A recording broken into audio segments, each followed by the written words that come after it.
Hey there everybody, it's Mark Crilley. I'm back with another how to draw video. Today we're going to be learning how to draw a dragon's head. Now I've started with a perfect square here. It's about 3.5 inches on all sides. And I'm going to begin by putting down a couple of simple lines in time-lapse to get us started. Alright, so you can see I've put kind of like a sideways letter U here. And then this kind of looks like a letter V that's crossing in front of it and curving around. Now you can kind of see this is going to be the mouth of the dragon. And if you want to follow along, not everybody likes to do these things line by line. I would encourage you to sort of hit the pause button right now and do your very best to replicate these lines exactly where they are. Now I'm going to add a few more, again, in time lapse, but then come back to explain why I made the decisions I did.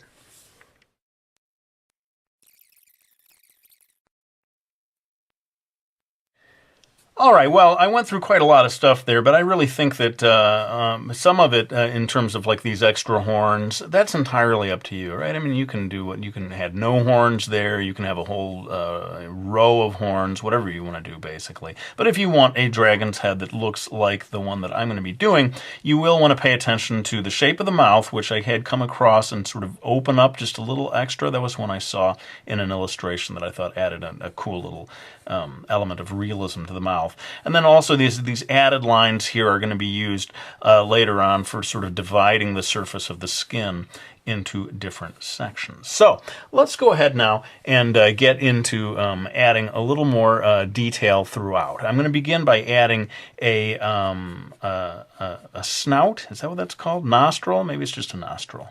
A nostril snout, as we in the dragon manufacturing business refer to it. A nostril snout.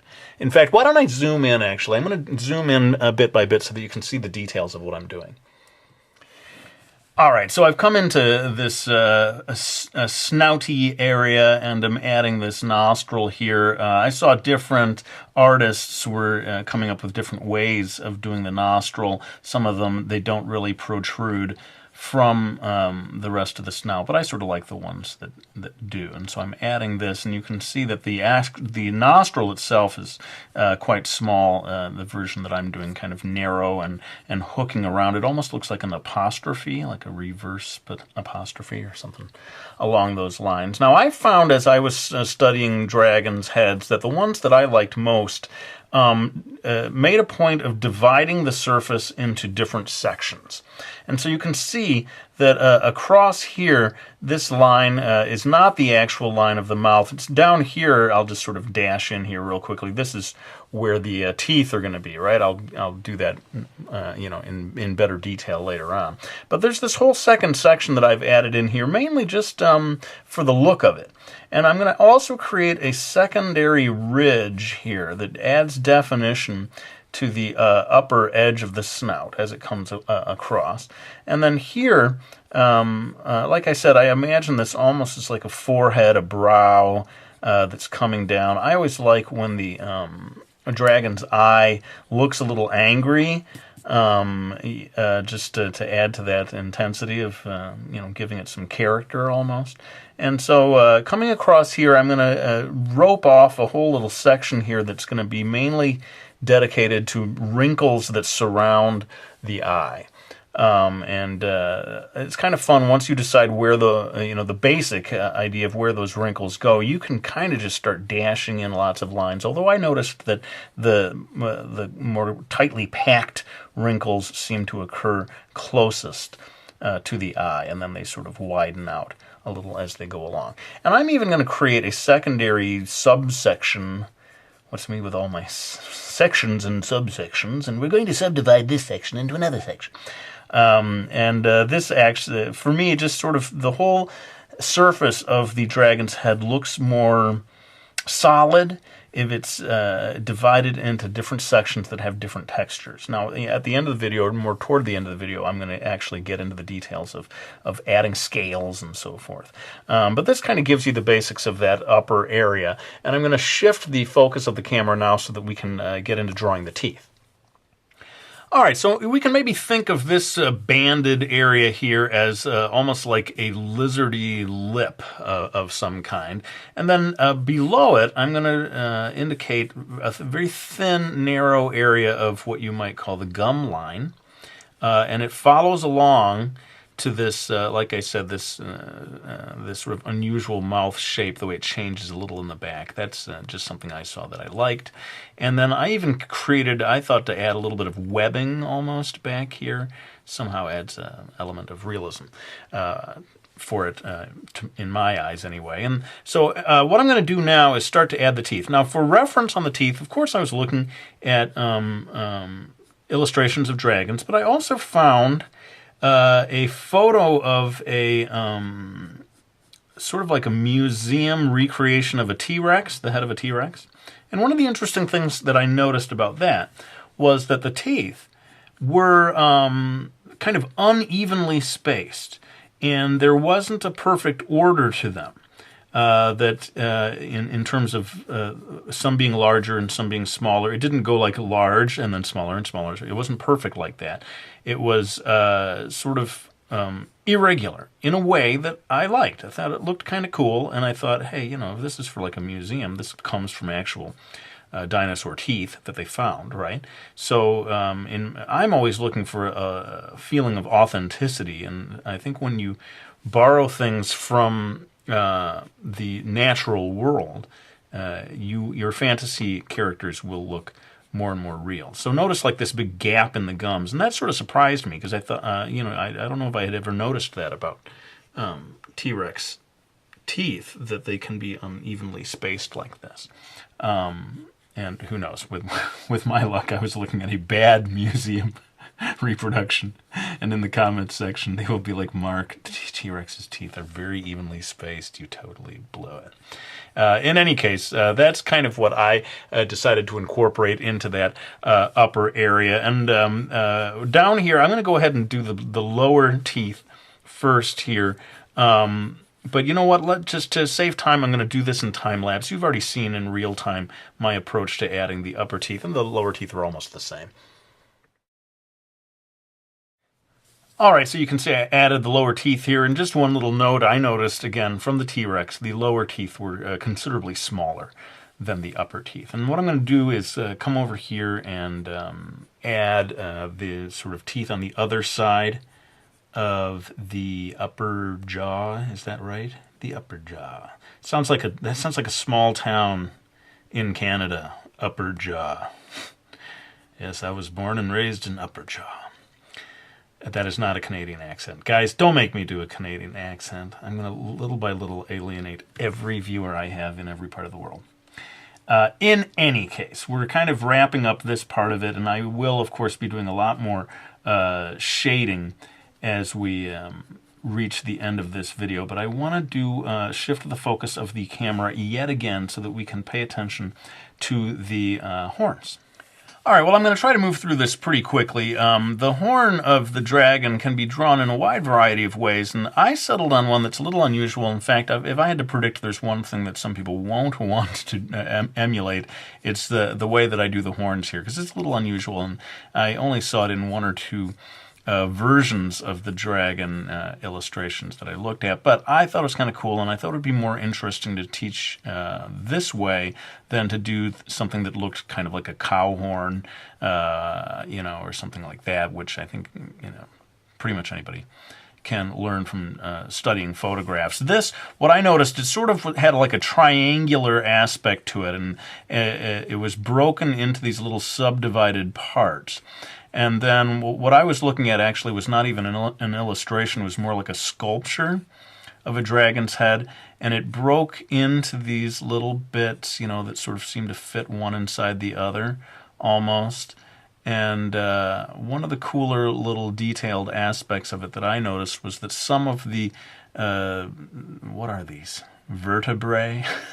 I really don't know what the dragon horn vertebrae had these little indentations. So they didn't just look exactly, the line didn't just go straight across. And I thought that added an interesting little touch to it. And so, yeah, rather than go line by line, real time through all the details of all these various horns, I think I'm going to time-lapse a little bit right now so that we can get onto the crucial aspect of adding detail to the surface, like the scales and different stuff like that. So bear with me as I finish this up in time-lapse.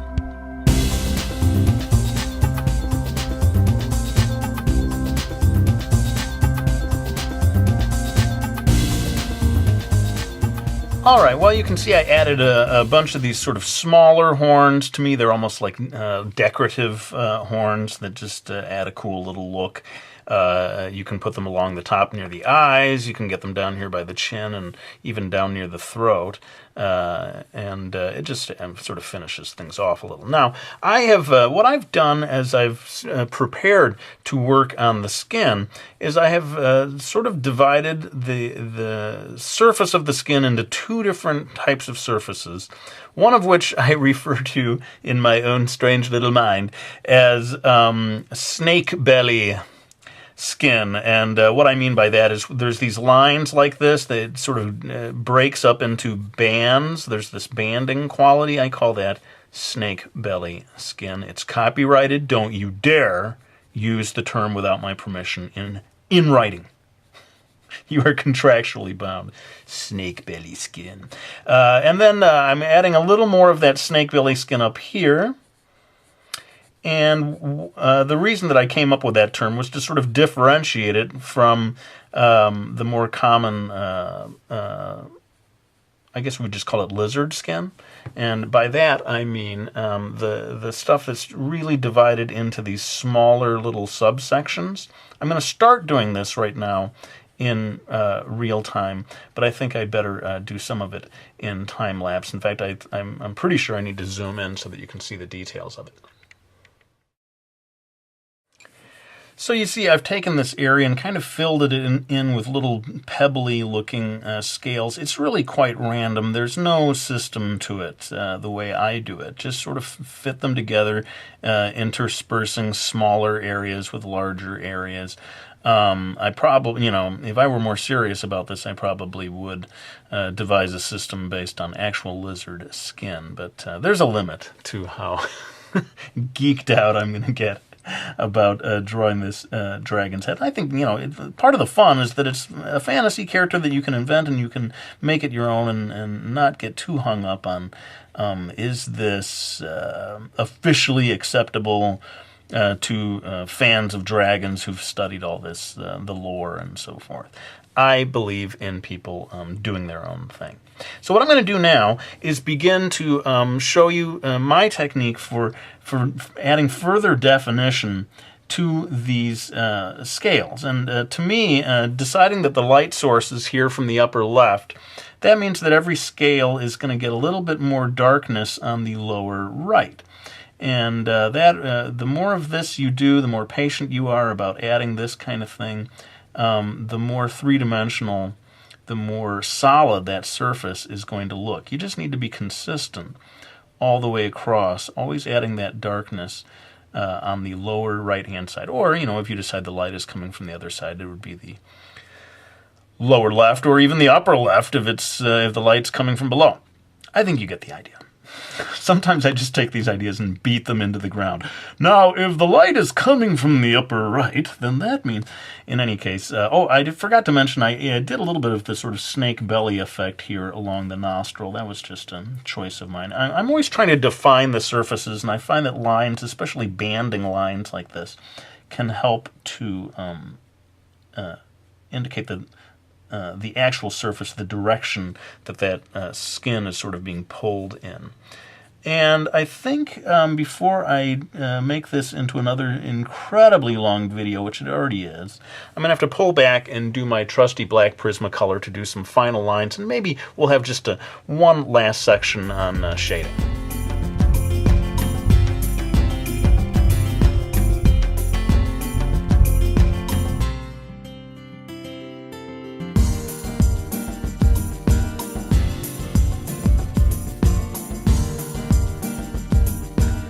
All right, well, I've done the final line work, and what I'm going to do as a sort of a compromise is zoom in on this area of the eye and do some of the shading just in that area in real time, and then we're going to have to finish it up in time-lapse. But at least for part of it, you'll see my techniques for shading.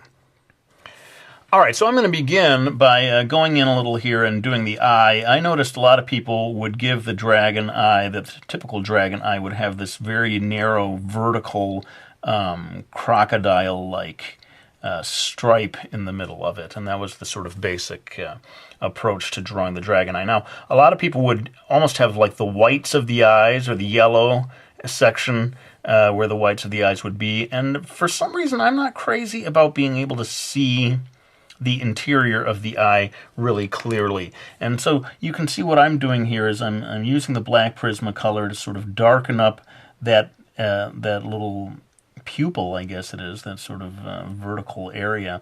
But then I'm also shading in quite a lot with my Dixon Ticonderoga, just a standard number 2 pencil, to kind of obscure it a little bit. I just don't, for some reason, I don't like it when you can see too much of the interior of a dragon's eye, because it just looks, I don't know, it looks too human to me almost. I almost want to give it a completely blacked out eye that has no detail at all. But anyway, I want to show you how I keep with that idea of the light coming from the upper left, and so all the shadows are going to come here on the lower right, and this whole area in here around the eye is going to get shaded in quite a bit, because the brow is sort of casting a shadow, right, over that immediate area. And then so basically I'm kind of going across this whole, any sort of subsection, like I said at the beginning, I sort of divide into subsections. I'm adding shading just along the lower right-hand edge of each one of those areas. And you could also, if you want to really go for it, do these subdivided sections, give them shadows all their own. This area that I called the lizard skin, I'm just going to shade, in general, the entire surface of it, just to give it a little bit of tone. And then that separates it again from what I called the snake belly. Why is it every time I change my voice and say snake belly? Sounds like a rock and roll band. Ladies and gentlemen, snake belly. But you can see that by giving different sections different colors, that's another way of just making the drawing a little more interesting, a little more 3D. So my apologies, I think I really am going to have to wrap this one up all in time-lapse. You're going to see me adding shading. This area inside the mouth is going to go really jet black, so pay special attention to how I do that. But otherwise, we'll just wrap this up in time-lapse and then come back with a few final words.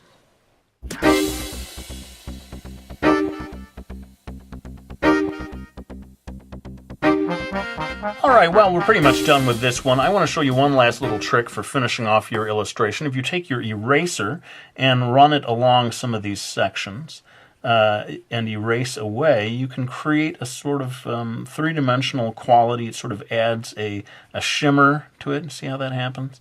And little touches like that can really go a long way towards making your illustration look a little more three-dimensional. But I do want to wind this video down, as I usually do, by thanking anyone who has supported me by getting my instructional How to Draw Manga book, Mastering Manga, either that or Miki Falls, the 4 books in that graphic novel series, as well as Brody's Ghost. We got 3 books out of a total of 6 in that series that are already in the stores. But let's go ahead and wind this one down. I want to thank you all for watching this video. I really hope you enjoyed it, and I'll be back with another one real soon.